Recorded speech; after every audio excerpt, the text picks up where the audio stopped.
کہ سر کی جلد سے لے کے پاؤں کے تلوے تک جسم پہ پھوڑے ہی پھوڑے، اور ان میں کیڑے پڑ گئے۔ ایسی بے چینی ہے کہ بس ایک ٹھیکرے سے کھجاتے رہتے ہیں جسم۔ آسان ہے یہ، اس کو برداشت کرنا، اس پہ صبر کرنا آسان لگتا ہے آپ کو؟ نہ کوئی اب مالی آسائش ہے، نہ کوئی اولاد ہے کیئر کرنے کے لیے جو آنکھوں کی ٹھنڈک ہوا کرتی ہے، نہ کوئی خدمت گزار ہیں، کچھ بھی نہیں ہے۔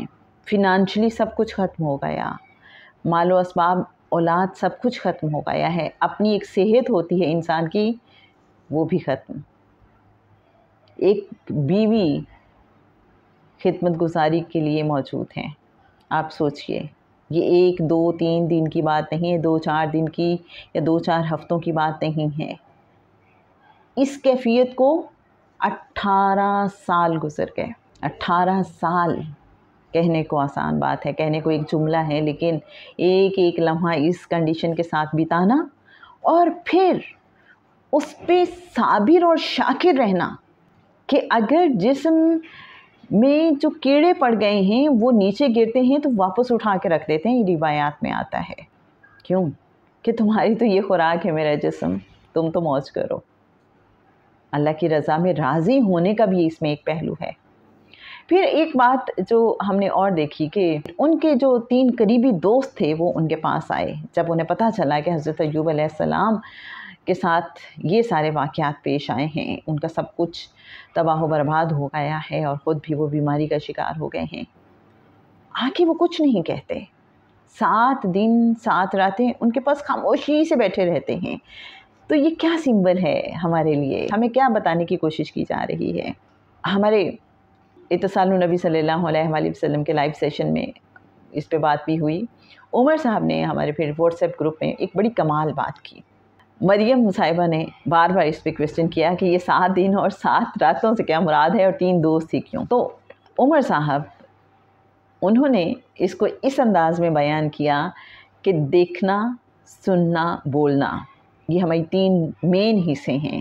اگر ہم 3 دوستوں سے مراد یہ لے لیتے ہیں اور اس کے بعد ہمارے شعور سے لا شعور تک کے سفر کے 7 درجات ہیں، جہاں پہ پھر اس کو کچھ لوگ یوں بھی سمجھاتے ہیں کہ 6 دن میں زمین و آسمان کی تخلیق ہوتی ہے اور 7ویں دن عرش پہ استوا کی بات ہے۔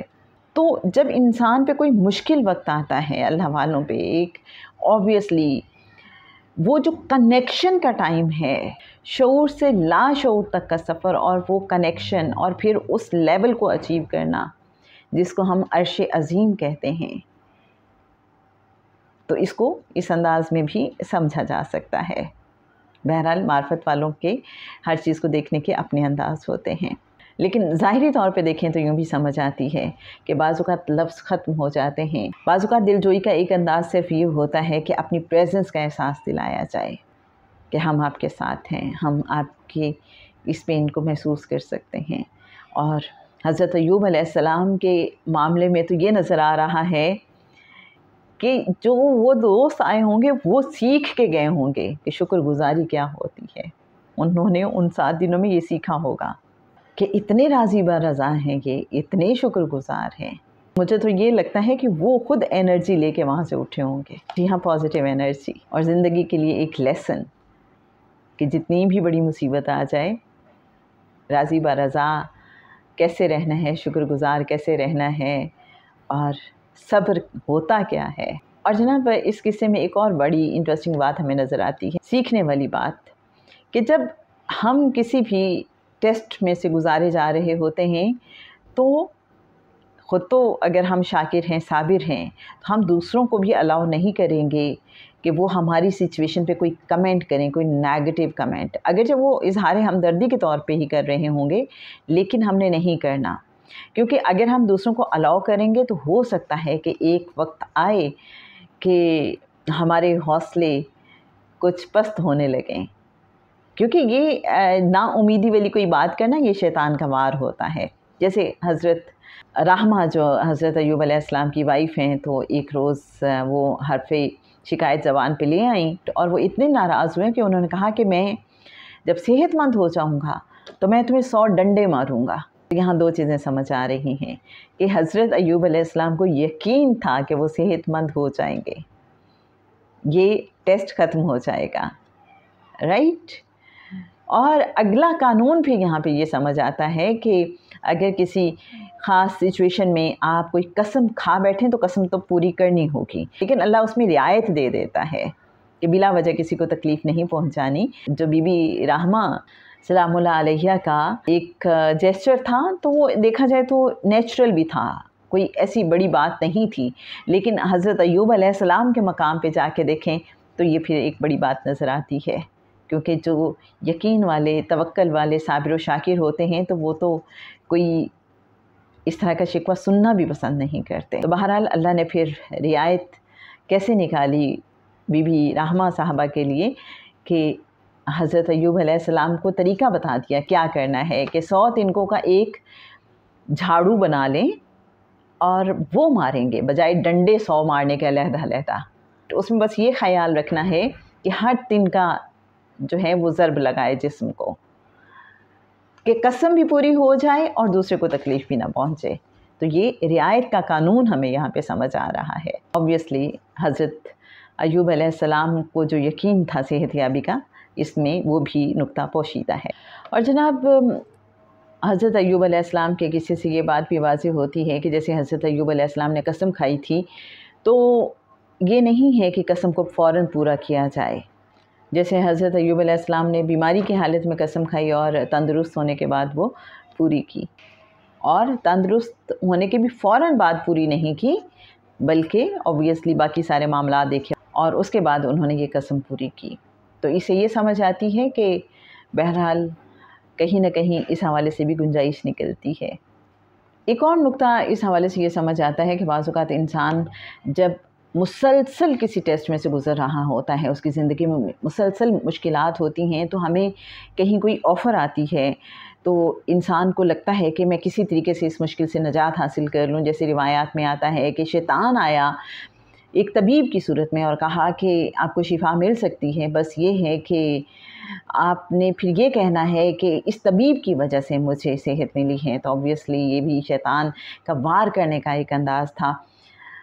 حضرت ایوب علیہ السلام تو اللہ کے برگزیدہ پیغمبر تھے، وہ کیسے شیطان کے اس جال میں آ سکتے تھے؟ لیکن سمجھ یہ آتی ہے کہ بعض اوقات اس طرح کے وار بھی ہوتے ہیں، اور یہ وسوسے ہی تھے کہ جن کی وجہ سے پھر حضرت ایوب علیہ السلام نے فائنلی اللہ سے کہا سورہ صاد کی آیت 41 کے مطابق، جس میں اللہ فرماتا ہے اور ہمارے بندے ایوب کا ذکر کرو جب اس نے اپنے رب کو پکارا کہ شیطان نے مجھے سخت تکلیف اور عذاب میں ڈال دیا ہے۔ تو وہ شیطان وسوسے ڈال رہا تھا مختلف طرح کے، جس کی وجہ سے پھر انہوں نے اللہ کو اس انداز میں پکارا، اور ایک اور سورہ کے مطابق رب انی مسنی الضر وانت ارحم الراحمین کہہ کے اللہ کو پکارا۔ تو جناب ادھر حضرت ایوب علیہ السلام اللہ کو پکارتے ہیں کہ شیطان نے مجھے سخت تکلیف اور عذاب میں ڈال رکھا ہے، اور ادھر سورہ صاد ہی کی ویری نیکسٹ آیا میں اللہ حکم دے رہا ہے کہ زمین پہ پاؤں مارو، یہ ہے ٹھنڈا پانی نہانے کے لیے اور پینے کے لیے۔ پانی ہی کی کیوں بات کی گئی ہے؟ یہ پانی شفا کا ذریعہ بنایا گیا ہے، اور پھر زمین پہ پاؤں مارنے سے جو چشمہ ابلا ہے، تو آپ میں سے جیسے ہمارے بہت سے پارٹیسپینٹس نے بات بھی کی کہ ایک کڑی جا کے ملتی ہے اس چشمے کی طرف بھی جہاں حضرت اسماعیل علیہ السلام نے زمین پہ ایڑھی رگڑی اور وہاں سے پانی کا چشمہ جاری ہوا، وہاں بھی ایک نئی زندگی کا آغاز ہوا تھا۔ وہ جو بے آب و گیا مکہ کی بستی تھی وہ آباد ہونا شروع ہو گئی تھی، اس پانی کی وجہ سے ثروت اور فراوانی آنا شروع ہو گئی تھی۔ تو یہاں پہ بھی دیکھیں پانی زندگی ہے، یہ کہیں کوئی میسیج مل رہا ہے، پانی حیات ہے۔ اس کے بعد جو بی بی رحمہ ہیں وہ بھی اس پانی سے نہاتی ہیں، وہ بھی بالکل ینگ ہو جاتی ہیں، اور ایک نئی زندگی کا آغاز ہوتا ہے۔ اللہ کریم وہ ساری نعمتیں، مال، اسباب، ایسٹس، اولاد، سب انہیں ملٹی پلائی کر کے عطا کرتا ہے، اور 4 نسلوں تک حضرت ایوب علیہ السلام اور ان کی وائف اپنی اولاد کو پھلتے پھولتا دیکھتے ہیں۔ یہاں یہ بھی سمجھ آتی ہے کہ جب آزمائش کا وقت ختم ہو جاتا ہے تو انعام کی باری آتی ہے تو صرف آپ کو نہیں ملتا، بلکہ آپ کے توسط سے، آپ کے توسل سے ان کو بھی ملتا ہے جو اس سارے ٹیسٹ پیریڈ میں آپ کے ساتھ رہے، آپ کو سپورٹ کرتے رہے، آپ کی خدمت کرتے رہے، آپ کی وجہ سے، آپ کے ساتھ ہونے کی وجہ سے، جیسے بی بی رحمہ کو بھی ملا انعام و اکرام، انہوں نے بھی وہ ساری بلیسنگز انجوائے کی جو حضرت ایوب علیہ السلام کو عطا ہوئیں۔ کیا کہتے ہیں آپ؟ تو جناب حضرت ایوب علیہ السلام کا قصہ اب تک جو ہم نے پڑھا تھا اس حوالے سے یہ کچھ چیدہ پوائنٹس تھے جو آپ سب نے بھی حاصل تفکر کی صورت میں ہمارے ساتھ شیئر کیے۔ انشاءاللہ نیکسٹ جب حضرت ایوب علیہ السلام کا قصہ ہم کنٹینیو کریں گے تو صبر کے حوالے سے خاص طور پہ بات ہوگی، اور صبر کی کیا روشنیاں ہوتی ہیں، ہمارے جسم مثالی پہ ان کا کیا اثر ہوتا ہے، اور کس طرح سے جسم مثالی ہمیں سپورٹ کر رہا ہوتا ہے، کیا ہمیں میسیج دیتا ہے، اور یہ سارے کیا سلسلے ہیں انشاءاللہ ہم سمجھنے کی کوشش کریں گے حضرت ایوب علیہ السلام کے قصے کے ذریعے۔ بس تھوڑا سا انتظار۔ اللہم صلی علی سیدنا و مولانا محمد معدن الجود والکرم وعلی آلہ وصحبہ وبارک وسلم، صلی اللہ تعالی علی حبیبہ محمد وآلہ وسلم۔